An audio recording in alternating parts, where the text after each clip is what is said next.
Hey everyone, hope you're having a wonderful day today. So, today we are going to be talking about something a little bit different, and that is reptile caging, more specifically, caging or enclosures for snakes. I've been looking around for the last probably 4 months to try to find the proper enclosures for three different snakes. The two Bredli pythons that I have, as well as a upgraded enclosure for my Vietnamese Blue Beauty boy that I have. And they're unique in the style of cage that I need to find for them, as they are semi-arboreal or arboreal types of species for snakes. So today, I figured I would go over a little bit of the various things that you're going to have to consider if you're looking for a first enclosure or a upgraded enclosure for one of your snakes. So stick around. I'm Jack, and you're watching Python Addiction.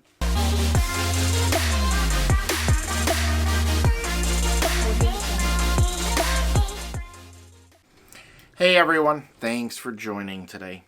So today I wanted to talk a little bit about picking out the right size or the right type of enclosure for your snake and what things you should take into consideration. And I'm doing this because I just had to go through this whole process for myself, as I'm looking at upgrading 3 enclosures for 3 of my snakes, and I've been kind of juggling things around because I'm looking at budget, I'm looking at space of where I'm going to be putting these enclosures, I'm looking at the environment around where they're actually going to be. So there's a lot of different things to take into consideration, and I want to share some of this with all of you so you can take it into consideration if you're looking at getting a new enclosure for a snake, or say you're a first-time snake owner and you're just starting to do that research. This is stuff that you can actually use in determining which enclosure is going to be the best for your particular situation. So, as I had just stated, the first couple of things to take into consideration are the size of the enclosure, the shape of the enclosure, and where the environment of where you're going to be putting the enclosure, because that is going to lead into the material that it should be built out of. So, size. You're going to want to look at how big your particular snake is when it comes to determining size. There are several different thought processes that are out there on determining what is an appropriate size enclosure for a particular species of snake. I'm not going to get into the nitty-gritty of a specific formula. You should get this size or that size. I'm going to say do your research. Generally speaking, the more space you can provide is generally better in most circumstances. Not all, because some species like it a little bit more contained. So do your research to find what the consensus is on the appropriate size of the enclosure as a general rule of thumb. And that will help determine its shape. For me, I'm looking for 3 arboreal sized or shaped enclosures that are around 120 gallons in size. So those were things that I took into consideration. The other is material. And the material is going to be partially dependent on the location. The human environment this microenvironment is going to be in. And the reason why I say that you should take a look at the human environment, is our ambient humidity, our ambient temperature plays direct role to maintaining the microenvironment or the microclimate that's inside the enclosure that we're trying to set up. If, for example, you're in a room that is air conditioned and kept at 65 degrees, and you're trying to set up a ball python enclosure that needs a hot spot at around 88 degrees with a cool spot at around maybe 75 to 80, it's going to be very difficult to keep that gradient or that range if you're using a material that is not conducive to holding in heat, that it doesn't insulate the enclosure to keep heat in.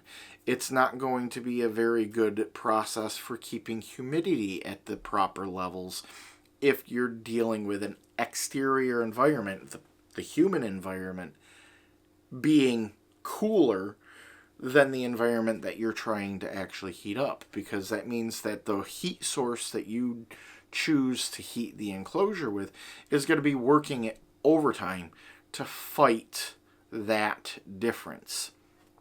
So you're going to want to make sure to choose a material that is going to be appropriate to the space that you're putting the enclosure into.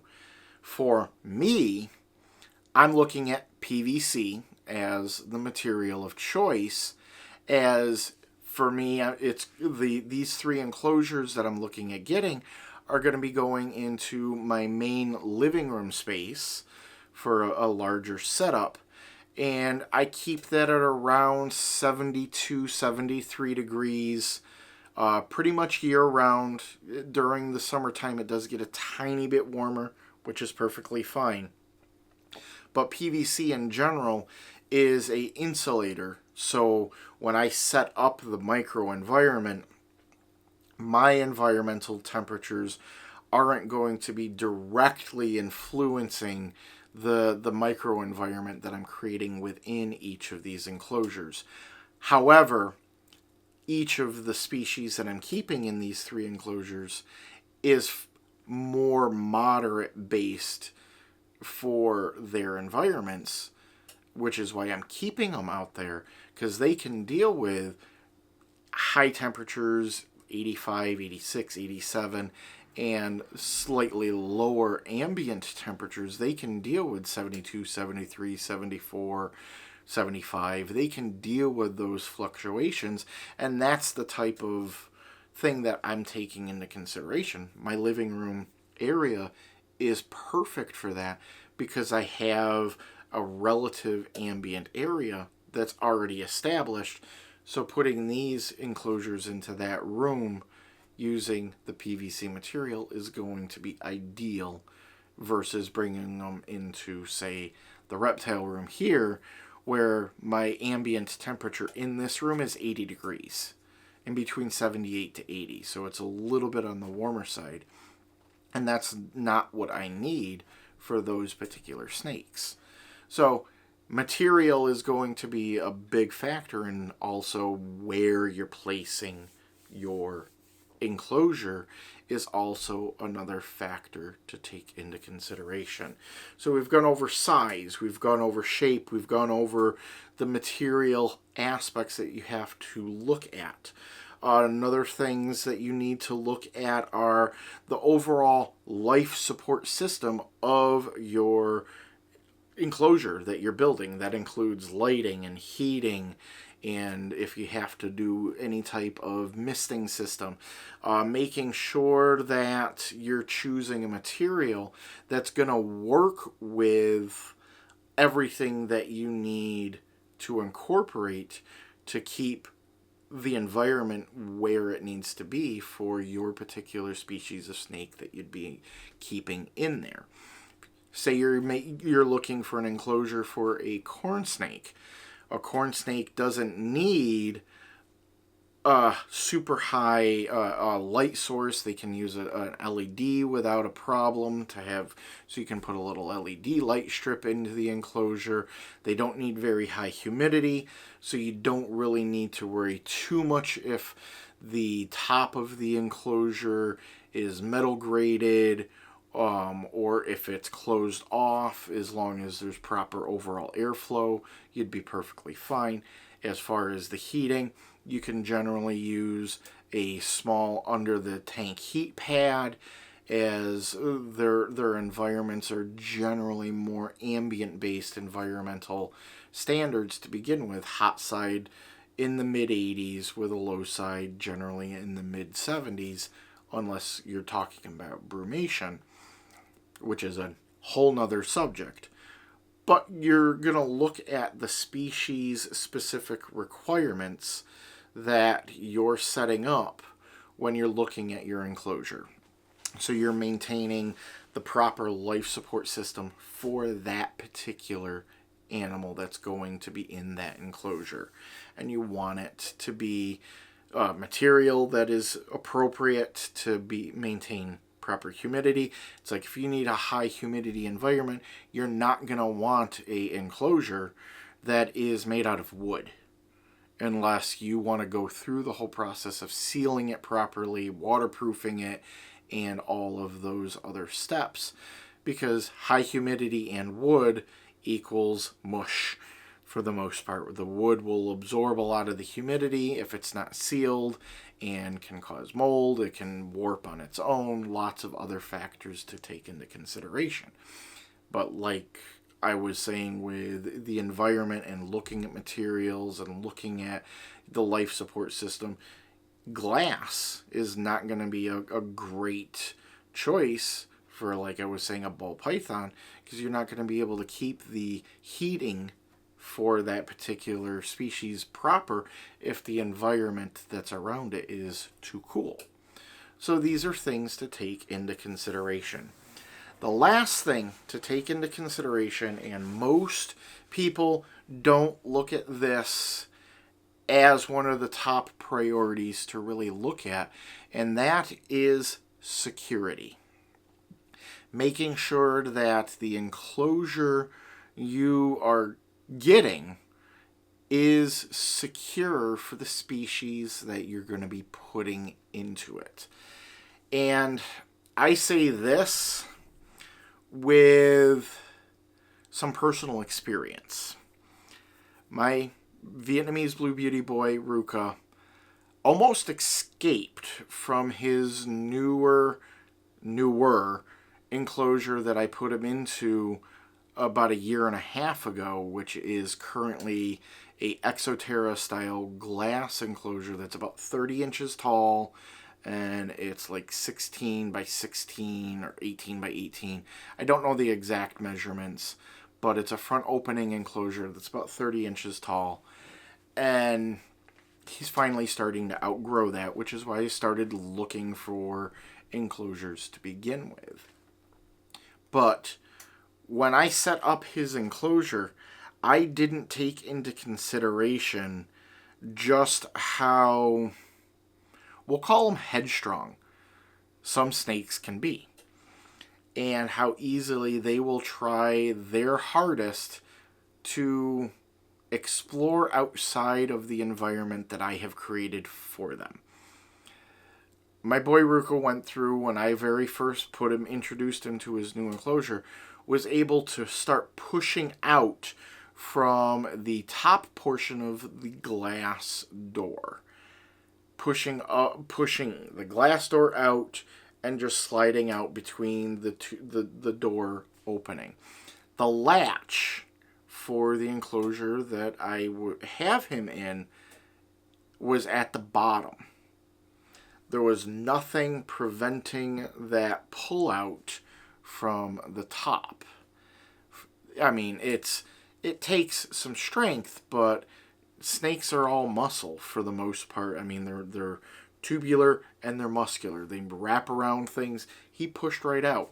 And luckily, I was literally like right there watching him do this when I saw that. So I was able to open the door all the way, get him back in the enclosure, and I had to make a modification to his enclosure to add another bolt that was like a drop down to prevent him from pushing up against that any further. But after doing that, he tried a couple of times, and that was the end of his attempts at escaping the enclosure. So taking security into mind was something for me that is important to look at when you're looking at any type of an enclosure for one of your snakes. So for me, that was something that after I saw that all happening, I knew that security was something that I really had to take into consideration when I was looking for these new enclosures, especially since he was going to be one of the recipients of the new enclosure. So I had to look for an enclosure that had a really strong locking mechanism for however it opened, however it was assembled, to make sure that he's not going to be able to escape, or the other two Bredli pythons that are going into their respective enclosures are going to be able to escape. But make sure that you're subscribed if you want to know which enclosures I finally decided to go with, as I will be showing off putting those enclosures together, building out the backgrounds for the enclosures and such. So that's stuff to stay tuned for. But otherwise, I just wanted to share with you guys today my process, and hope that it helps some of you out there that may be looking at getting a new enclosure for one of your snakes, and you're kind of unsure where to go or how to go about the process. These are a few things to take into consideration. But otherwise, if you like this video, please do hit that thumbs up button, as that'll let me know that you like this type of stuff and that you enjoyed this particular topic. And otherwise, as I stated before, if you're not already subscribed to the channel, do consider subscribing. And while you're at it, clicking that notification icon, as that'll let you know when I do put out new videos. I tend to put out new videos at least once a week. But until next time, I love you guys. I'm Jack, and you've been watching Python Addiction.